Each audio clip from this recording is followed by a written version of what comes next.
오늘 말씀 함께 나누도록 하겠습니다. 오늘 말씀의 제목은 여호와 앞에 엎드리라 라는 제목으로 함께 말씀을 나눠보고자 합니다. 18세기의 스코틀랜드의 영성가이자 신학자였던 토마스 보스턴은 회개에 대해서 이렇게 이야기합니다. 어떤 사람은 나는 이미 회개했다라고 말한다. 그러나 회개는 하루 만에 끝나는 일이 아니라 일평생 계속되는 일이다. 세상에 있는 한 죄에서 완전히 자유로울 수 없다. 새로운 죄는 새로운 회개를 요구한다. 옛 죄도 결코 잊어서는 안 된다. 이런 이유로 모세는 너는 광야에서 내 하나님 여호와를 경노하게 하던 이를 잊지 말고 기억하라고 말했고, 시편 저자는 여호와여 내 젊은 시절의 죄와 허물을 기억하지 마시고 라고 기도했다. 철저한 회개가 이루어지려면 옛 죄를 새롭게 떠올리며 부끄럽게 여겨야 한다. 회개하려면 회개에 합당한 열매를 맺어야 한다. 보통의 마음으로는 회개할 수 없다. 죄를 뉘우치면 마음을 찢어야 하고 죄에서 돌이켜야 한다. 길지만 회개에 대해서 너무나 필요한 말씀이기에 길게 인용을 했습니다. 회개는 입으로 말로만 이루어지는 것이 아니라 특별한 회개, 저희들이 진정한 회개를 하기 위해서는 옛 죄를 잊지 말아야 한다라는 것입니다. 예전에 내가 지었던 죄와 그 잘못을 기억하고 상기해서 그것에 대한 끊임없는 회개에 합당한 열매를 맺기 위해서 진정한 회개, 그 회개하고 또 회개하는 삶을 살아야 한다라고 토마스 보스턴은 이야기하고 있습니다. 오늘 본문을 보니 22절, 23절에서 이스라엘 백성은 죄를 다시 기억하고 상기하고자 합니다. 그러한 상황을 설명하기 위해서 22절에서 24절에 이렇게 기록되어 있습니다. 너희가 다베라와 마사와 기브로 핫다와에서도 여호와를 경노하게 하였느니라. 여호와께서 너희를 가데스 바네아에서 떠나게 하실 때에 이르시기를 너희는 올라가서 내가 너희에게 준 땅을 차지하라 하시되 너희가 너희 하나님 여호와의 명령을 거역하여 믿지 아니하고 그 말씀을 듣지 아니하였나니 내가 너희를 알던 날부터 너희가 항상 여호와를 거역하여 왔느니라. 네 가지 중요한 죄의 순간이 나옵니다. 다베라, 마사, 기브론 핫다와 가데스 바네아.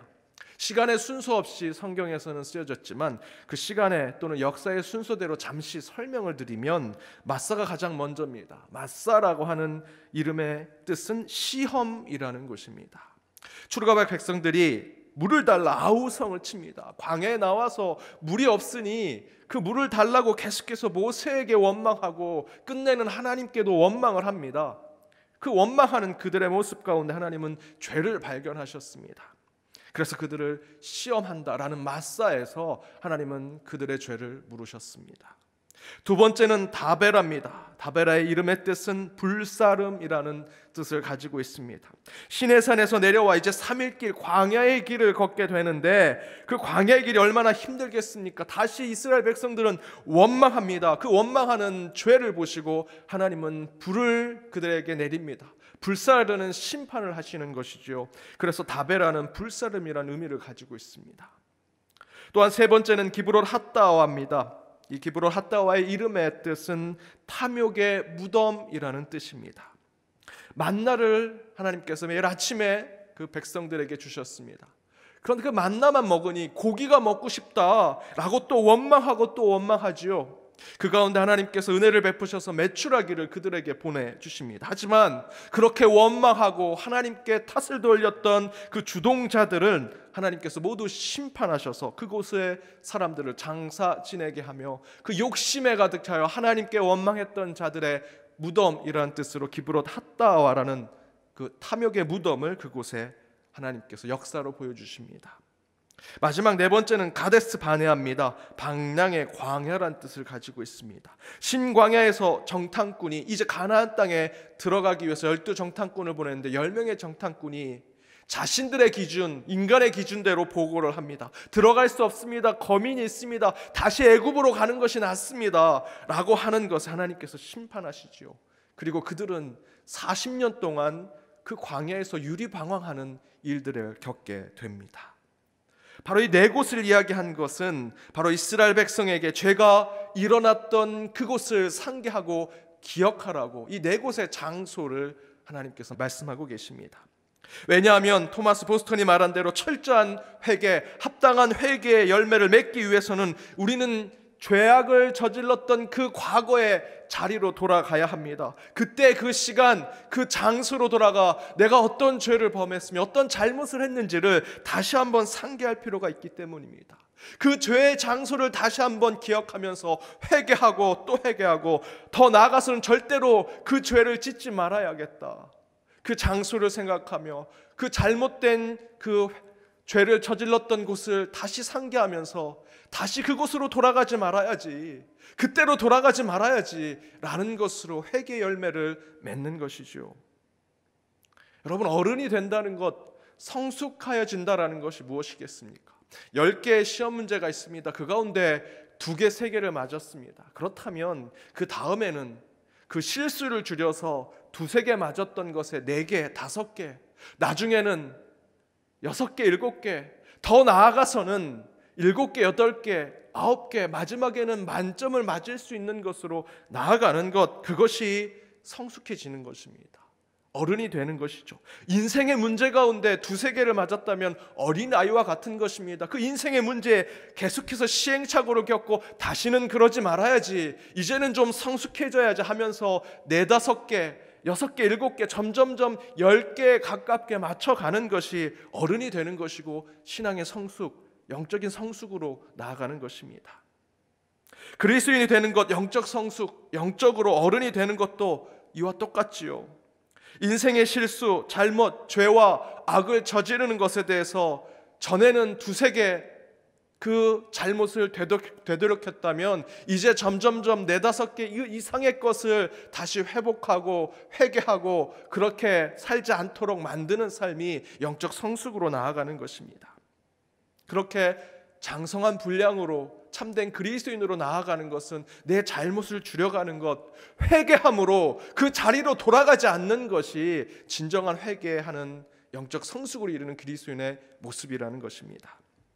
따라서 우리는 철저한 회개와 반성으로 신앙의 잘못, 불신앙의 모습을 줄여가는 참된 신앙을 살아야 할 것입니다. 그런데 바로 그것에 대해서 오늘 본문에서는 25절에서 이렇게 표현합니다. 여호와 앞에 엎드리다 라는 표현으로 합니다. 이때 당시에 엎드리다 라는 것, 부복하다 라는 것은 무슨 뜻을 가지고 있습니까? 내 앞에 있는 사람에게 내 목과 등을 보여주는 것입니다. 고개를 숙이고 눈을 그를 쳐다보지 않고 목과 내 등을 그 앞에 보여주는 것입니다. 그가 칼을 들어서 내 목을 치고 내 등을 찔를지라도 그 앞에 당신에게 존경을 표합니다. 당신에게 모든 것을 맡깁니다 라고 하는 것이 엎드리다 라는 표현입니다. 완전히 순복하겠다, 철저하게 내가 당신에게 무릎을 꿇겠다, 우리의 신앙적인 것으로 표현하면 철저하게 내가 회개하겠다라는 의미를 가지고 있습니다. 회개에 합당한 열매를 맺는 것은 나의 죄악과 잘못된 삶을 바로 고쳐가는 것이지요. 곧 10개 중에 8개가 틀렸다면 다음에는 7개, 그 다음엔 6개, 나중에는 점점점 그 실수와 잘못을 줄여가서 다 맞을 수 있는 신앙의 삶을 살아가는 것. 또 다른 하나는 바로 내 삶을 하나님 앞에 전적으로 맡기는 것입니다. 여호와 앞에 엎드린다, 여호와 앞에 내 모든 생명과 목숨을 맡기겠다라는 것이죠. 그것은 무엇입니까? 하나님의 뜻대로, 주님의 말씀대로, 성경의 원칙대로, 믿음의 기본대로 살겠다라는 회개에 합당한 열매를 맺는 자의 삶을 이야기하는 것입니다. 그래서 25절에서 여호와 앞에 엎드리겠다라고 하는 것은 이제 하나님의 말씀대로 살겠습니다, 주 뜻대로 살겠습니다, 주님의 음성대로 순종하며 살겠다라는 뜻을 가지고 있습니다. 사랑하는 여러분, 하나님의 뜻, 주님의 명령에 우리는 인간의 논리와 인간의 이해와 인간의 합리성으로 그것이 맞지 않을 때 너무나 많은 고민을 하게 됩니다. 그런데 여러분, 그러한 논리와 이해와 합리성을 그곳에서 찾으려고 하면 안 됩니다. 제가 말씀드리는 것이 하나님의 명령, 하나님의 뜻이 비이성적이고 비합리적이다라는 말씀을 드리는 것이 아닙니다. 하나님의 계획, 때로는 하나님이 우리를 향한 섭리 가운데, 하나님의 의지 가운데 살펴보면 우리 인간이 이해할 수 없는 것이 너무나 많습니다. 우리가 하나님의 계획을 한치도 살펴볼 수 없습니다. 하나님의 뜻을 상상해낼 수 없습니다. 그것이 인간 아니겠습니까? 그러나 우리는 그 명령, 그 뜻 자체에 인간의 판단력은 내려놓고 오직 순복하고 순종하는 것이 필요합니다. 이스라엘 백성들이 요단강을 건널 때 하나님이 건너라고 명령하십니다. 하지만 요단강 물이 갈라지지 않았습니다. 여전히 물 그대로 있음에도 불구하고 그곳에 법궤를 든 제사장들이 들고 갔습니다. 우리가 생각할 땐 갈라지고 나서 요단강을 건너야 될 텐데 하나님의 명령이라면 순복하고 순종할 때 우리는 그 가운데 하나님께서 길을 내어주십니다. 여리고 성을 무너뜨릴 때 우리 인간적으로 생각할 땐 칼과 무기가 필요하고 하나님이 그런 것을 하늘에서 내려주시면 참 좋겠는데 그러지 않으셨습니다. 성만 빙빙 돕니다. 그러나 하나님은 끝내 그 성을 무너뜨리셨습니다. 예수님께서 시각장애인을 고쳐주실 때 정말 대단한 주술을 외우거나 그에게 특별한 의술을 보여주는 것이 아닙니다. 진흙에 침을 발라서 귀에다 바르고 눈에다 발랐더니 그 가운데 눈이 띄어지는 기적이 벌어졌습니다. 예수님의 마지막 만찬을 준비하는 것에도 아주 부자와 같은 사람이 그 만찬을 예전부터 계획하고 준비했던 사람에게 마지막 만찬을 준비하게 하지 않았습니다. 제자들에게 그 성 안에 들어가라, 아무에게나 좀 빌려달라고 얘기하라. 누군지도 모릅니다. 누가 준비해놓고 누가 계획했는지도 모릅니다. 그저 아무에게나 들어가서 야, 예수님께서 만찬을 하시겠단다, 좀 자리 좀 빌려줘라 라고 했을 때 이름도 모르는 사람이 그 마지막 만찬의 자리를 제공해 주었습니다. 인간적으로 이성적인 인간의 이해로는, 인간의 판단력으로는 도저히 그럴 수 없다라고 생각하지만 시간을 주관하신 하나님은 다 계획을 가지시고 우리의 삶을 이끄시고 우리를 돌보십니다. 이렇듯 우리가 회개하는 합당한 열매를 맺기 위해 하나님에게 참으로 순복하고 참으로 주님 앞에 엎드리는 온전한 회개자가 되기 위해서는 인간이 헤아릴 수 없는 하나님의 명령, 하나님의 계획, 하나님의 뜻과 하나님의 의지에 그대로 순종하는 자가 되어야 한다라는 것입니다. 여러분, 주님의 음성을 듣고 계십니까? 상상하지 못하는 하나님의 명령을 듣고 계십니까? 하나님, 그건 할 수 없습니다. 지금 저는 물질이 부족합니다. 제 몸도 지금 다룰 수 없습니다. 우리 가정은 너무나 힘듭니다. 코로나19 사태로 정말 어려운 지경에 빠져 있습니다. 그럼에도 불구하고 하나님께서 어떤 계획과 어떤 명령과 하나님의 뜻을 우리에게 주셨다면 우리는 그대로 순종해야 합니다. 그 가운데 하나님께서 요단강을 가르시는 기적을, 시각장애인의 눈을 뜨게 하시는 기적을 우리에게 보여주시리라 믿습니다. 참으로 하나님 앞에 엎드려 회개하는 자가 되길 원하신다면 여러분, 하나님의 음성에 그대로 순종하십시오. 그 안에 하나님의 일이 여러분의 삶을 이끌게 되리라 믿습니다. 오늘 말씀의 제목대로 하나님 앞에 엎드리십시오.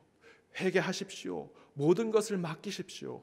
하나님께서 여러분의 삶을 온전한 곳으로 인도해 주시리라 믿습니다.